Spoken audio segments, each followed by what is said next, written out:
Hello friends, welcome back to our channel. हम जो भारतीय इतिहास को एक कहानी के रूप में समझ रहे हैं और शॉर्ट में जो वनडे एग्ज़ाम के लिए कर रहे हैं और इतिहास की जो दोस्तों सामान्य समझ विकसित कर रहे हैं, इसी प्रकार से जो है हम अभी तक प्राचीन काल से लेकर पहले हम कहानी के माध्यम से, इमेज के माध्यम से बताते रहे हैं। अब जो है दोस्तों एक दो क्लासों से मैं इस प्रकार से बता रहा हूँ ताकि शब्द टू शब्द आपके समझ में आए। चलिए दोस्तों, आज जो हम बात करेंगे इस वीडियो पर लोधी वंश की बात करेंगे। दोस्तों जानकारी के लिए बता दूं, अभी तक हम पूरे जो है गौरी से लगा करके पूरे दिल्ली सल्तनत की बात कर चुके हैं। ये लास्ट राजवंश है। थोड़ा सा मैं समझा देता हूँ और चलिए शुरुआत करते हैं। फ्रेंड्स, यदि अभी तक आपने हमारे चैनल को सब्सक्राइब नहीं किया है तो इसी प्रकार की जानकारी प्राप्त करने के लिए सब्सक्राइब कीजिए। दोस्तों यकीन मानिए, अगर इसी प्रकार आप वीडियो देखते रहेंगे छोटे छोटे की वीडियो, तब भी आप जो भारतीय इतिहास के एक अच्छे विद्यार्थी बन जाएंगे। चलिए देखते हैं फ्रेंड्स से कि दोस्तों दिल्ली सल्तनत की बात करें तो दिल्ली सल्तनत जो है ये हमारा जो है 1206 से शुरू होता है। दिल्ली सल्तनत जो है 1206 से शुरू होकर के आपका 1526 तक चलता है। 1526 तक चलता है। फ्रेंड्स से हम देखें अगर दिल्ली सल्तनत में तो सबसे पहले शासन करने वाला जो राजवंश था वो था दोस्तों गुलाम वंश। हमने इसकी जो है बहुत अच्छे तरीके से बात की हुई है। सबसे पहले शासन किसने किया? गुलाम वंश ने किया। और गुलाम वंश के बाद जो है दोस्तों शासन किसने किया? गुलाम वंश के पश्चात जो है खिलजी राजवंश ने शासन किया। खिलजी वंश ने शासन किया। और खिलजी वंश के पश्चात फ्रेंड्स से तुगलक वंश ने शासन किया। तुगलक वंश ने शासन किया।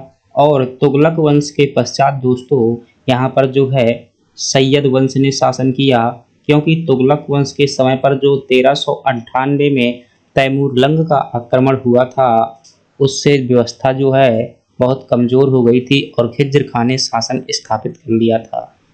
सैयद वंश के पश्चात दोस्तों जिसने शासन किया लोधी वंश ने किया। थोड़ी सी बातों को ध्यान से समझिएगा। सैयद वंश के दोस्तों जो शासक थे जिनका नाम था अलाउद्दीन मसूद शाह। अलाउद्दीन जो है यहाँ के शासक थे, वो अलाउद्दीन खिलजी नहीं है फ्रेंड्स। सैयद वंश का जो अंतिम शासक था वो कौन था? अलाउद्दीन महमूद शाह शासक था। अलाउद्दीन शासक था, यह बहुत कमज़ोर शासक था। इसने अपनी बेटी का विवाह जो है दोस्तों जौनपुर में किया। जौनपुर में जो महमूद शाह शासक था, जौनपुर का शासक कौन था? जौनपुर का शासक था महमूद जो है यहाँ का शासक था। इसके साथ जो है अपनी बेटी का विवाह किया। कहाँ पर? जौनपुर में। परंतु फ्रेंड्स सत्ता किसने हथिया ली? जो यह सत्ता है जो सैयद राजवंश की सत्ता किसने हथिया ली? लोधी वंश ने हथिया ली। अब जौनपुर के जो शासक होंगे तो वे क्या होंगे? लोधी वंश से नाराज हो जाएंगे। तो दोस्तों ये लोधी वंश से नाराज हो चुके थे। लोधी वंश में जिसने दोस्तों शासन की स्थापना की थी उस व्यक्ति का नाम था बहलोल लोधी। बहलोल लोधी। बहलोल लोधी द्वारा फ्रेंड्स क्या की गई थी? लोधी वंश की स्थापना की गई थी बहलोल लोधी द्वारा। फ्रेंड्स जानकारी के लिए बता दूं, इसे प्रथम अफगान राज्य भी कहते हैं। क्या? इसे प्रथम अफगान राज्य भी कहा जाता है, क्योंकि जो दोस्तों ये लोधी मुस्लिम थे मूलतः अफगानिस्तान के थे, इसलिए थे प्रथम अफगान राज्य। प्रथम अफगान राज्य के नाम से भी जाना जाता है। बहलोल लोधी द्वारा जैसे ही दोस्तों शासन की स्थापना की गई तो जौनपुर के जो शासक थे तो इनका क्या हो गया? नाराज हो गया। दोनों के मध्य में दोस्तों नरेला का युद्ध हुआ। कौन सा युद्ध हुआ? नरेला का युद्ध हुआ। और नरेला ये कहाँ पर पड़ता है फ्रेंड्स? हरियाणा में पड़ता है, पानीपत के पास में नरेला का युद्ध हुआ। इस युद्ध में दोस्तों लोधियों की विजय हुई, अर्थात बहलोल लोधी विजय हुआ। बहलोल लोधी के बारे में फ्रेंड्स आपको कुछ भी याद करने की आवश्यकता नहीं है। अगर आप याद कर सकते हैं तो दो बातें यहाँ पर याद कीजिएगा। पहली बात तो कि यह प्रथम अफगान राज्य या लोधी वंश के दिल्ली सल्तनत में क्या थे? संस्थापक थे। दूसरी बात आप याद कीजिएगा कि इन्होंने बहलोली बहलोली नाम का सिक्का चलवाया हुआ था। बहलोली नाम का सिक्का चलवाया हुआ था। फ्रेंड्स बहलोल लोधी के पश्चात यहाँ पर दूसरा शासक हुआ जिसका नाम था सिकंदर लोधी। क्या नाम था? सिकंदर लोधी नाम था। सिकंदर लोधी दोस्तों शासक हुआ। सिकंदर लोधी जो है महत्वपूर्ण शासक था, योग्य शासक था, इसलिए जो भी अमीर जमींदार लोग थे उनसे क्या किया, इसने कर वसूली की और बहुत अच्छे तरीके से शासन जो है स्थापित किया। क्या क्या है आपको बातें याद रखना चाहिए एक परीक्षा की दृष्टि से। जो पहली बात याद रखना चाहिए कि आगरा शहर की स्थापना किसके द्वारा की गई थी, तो आप क्या बताएंगे कि बहलोल लोधी के द्वारा की गई थी। दूसरी बात आपसे पूछा जाए कौन सा वो दिल्ली सल्तनत का शासक था जो गुलरुखी नाम से कविताएं लिखा करता था, तो फ्रेंड्स वो कौन था, सिकंदर लोधी था। तीसरी बात अगर आपसे पूछी जाए, इसने जो भूमि को नाप करवाने के लिए, मापन करवाने के लिए गज ए सिकंदरी नाम का पैमाना चलवाया था। कौन सा पैमाना चलवाया था, गज ए सिकंदरी। प्रश्न ऐसा नहीं आएगा कि गज ए सिकंदरी किसने चलवाया था, आप समझ जाएंगे कि सिकंदर लोधी ने चलवाया था। इसलिए प्रश्न आएगा कि दिल्ली सल्तनत के किस शासक ने भूमि का पैमाना, भूमि मापन के लिए चलवाया था, तो आप क्या बताएंगे, सिकंदर लोधी बताएंगे। फ्रेंड्स अगर अगली बात यहाँ से कुछ पूछी जा सकती है तो आपसे पूछा जा सकता है कि मोठ मस्जिद का निर्माण किसने करवाया था। मोठ मस्जिद जो है दिल्ली सल्तनत के शासक सिकंदर लोधी का जो प्रधानमंत्री था जिसका नाम था मियाँ भाऊ। क्या नाम था, मियाँ भाऊ। मियाँ भाऊ द्वारा दोस्तों क्या करवाई गई थी, इसकी स्थापना करवाई गई थी मोठ मस्जिद की।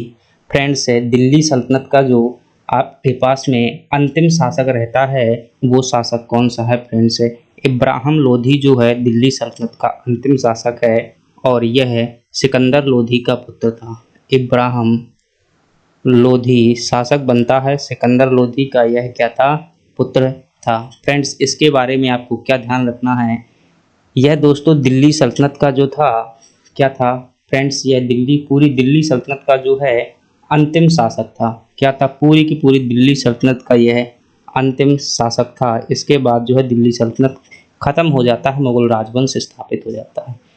इसके मध्य में फ्रेंड्स क्या हुआ था, इसके समय पर पानीपत का प्रथम युद्ध हुआ था। पानीपत का प्रथम युद्ध हुआ था और पानीपत का ये प्रथम युद्ध कब हुआ था फ्रेंड्स, आपसे पूछा जाता है तो आप क्या बताएंगे, 1526 में हुआ था। 21 अप्रैल 1526 को हुआ था। किसके मध्य में हुआ था और कहाँ पर हुआ था फ्रेंड्स, यह जो है बाबर, मुगल बादशाह जो थे जिसका नाम था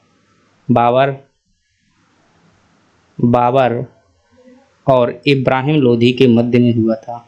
और इब्राहिम लोधी दोस्तों इस युद्ध में मारा जाता है और भारत में क्या हो जाती है, मुगल राज्य की स्थापना हो जाती है।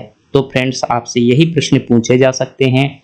आपसे इब्राहिम लोधी के बारे में एक फैक्ट और कि एकमात्र दोस्तों यह शासक है दिल्ली सल्तनत का जो युद्ध भूमि में मारा गया था। याद रखिएगा यह जो इब्राहिम लोधी है युद्ध भूमि में